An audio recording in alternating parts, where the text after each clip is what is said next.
Hi folks, Berk here. It was a short trading week, but nothing was quiet about it. The market didn't crash. It cracked. Under the surface, war headlines, weak data, and a Fed boxed in by politics. We'll break down what moved stocks this week and how the top and bottom performers in our value-aligned portfolio tell the real story Wall Street won't. Let's get into it. A second straight losing week. No clear conviction, just volatility from hour-to-hour headlines.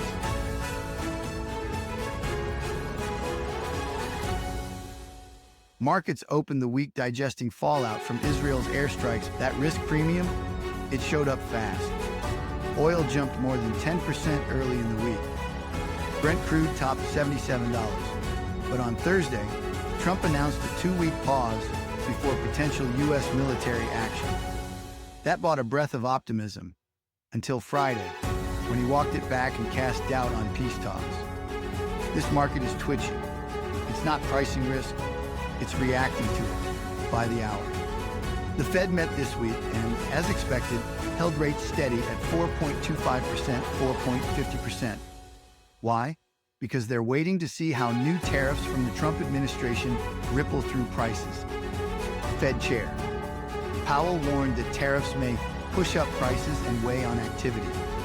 Translation, they're stuck. The economy is slowing, but they can't cut until they know how bad the tariff-driven inflation will be. Markets heard that loud and clear. The 10-year yield dipped to 4.37%. The 2-year sank to 3.90%. Retail sales for May, down 0.9%, way worse than expected. Auto sales crashed 3.5%, but even core categories like restaurants and electronics took a hit. That's 2 straight months of decline. Consumers are getting cautious. Housing starts fell 9.8%, the worst since the pandemic lows in 2020. Builders are pulling back, especially on multifamily units. Permits are down, sentiment is falling, and supply chains are still tangled. This weakness is now spreading across industrial production. EchoStar, SATs, shot up 49.3% after Trump personally intervened in a dispute with the FCC, saving the company from a potential bankruptcy tied to its 5G licenses. Kroger, KR, gained nearly 10% after beating earnings and raising full-year guidance. CarMax, KMX climbed on stronger than expected used car sales. Losers Sunrun, Run, dropped 38% as clean energy credits face phase-out in a new Senate proposal. SolarEdge, SEDG, and Enphase, ENPH, both cratered over 20%. Smith & Wesson, SWBI, missed earnings and blamed inflation and tariffs. Top weekly gainers Medpace, MEDP, 309.36 for the week, 7% WTD, 6.9% YTD CRO stock rally. Medpace is cash-rich, backlog strong. Solid Q1 earnings and investor rotation into defensives gave it a bump. Cisco, CSCO, 66.32 for 3.5% WTD, plus 12.0% YTD riding momentum from AI and networking growth. Strong forward guidance and a successful tech summit boosted confidence. Installed building products, IBP, 170.35, 3.2% WTD, 2.8% YTD housing starts are ugly, but IBP is showing strength through bolt-on acquisitions and dividend discipline.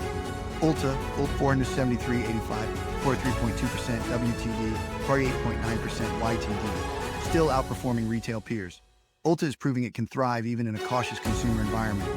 Apple, 201 barrel, 2.3% WTD, 19.7% YTD climbing back post-WWDC. Investors are watching Apple's AI shift and waiting for new product catalysts. Bristol-Myers, BMY, 46.86, 5.8% WTD, 17.1% YTD pipeline pressure, plus patent cliffs, some persistent pessimism. Layoffs announced and revenue risk remains high. Diamondback Energy, FANG, 148.85, 3.9% WTD, 9.1% YTD, oil's weak. Guidance was cautious. They're leaning into capital discipline, but growth outlooks are dimming. Merck, MRK, 79.06, 3.2% WTD, 20.5% YTD. Keytruda's future is murky. Vaccine revenues missed. Margins compressed by tariffs and cost increases. Interparfums, IPAR, 132.25, 2.8%, WTD, 0.6% YTD, solid numbers, but luxury fear contagion, especially post-LVMH's miss, kept pressure on the name. LVMH, LVMUY, 103.15, 2.7% WTD, 21.1% YTD, luxury slowdown in China, and US hit sentiment.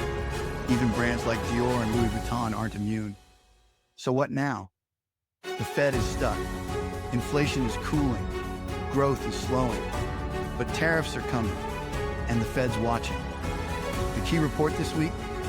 The May Core PCE price index, the Fed's preferred inflation gauge. It could decide whether Powell sits tight or pivots sooner than expected. This week wasn't about earnings. It was about uncertainty. You want wealth? Own great businesses. Tune out the noise. Track fundamentals. And stay the course. We'll be back next week with more.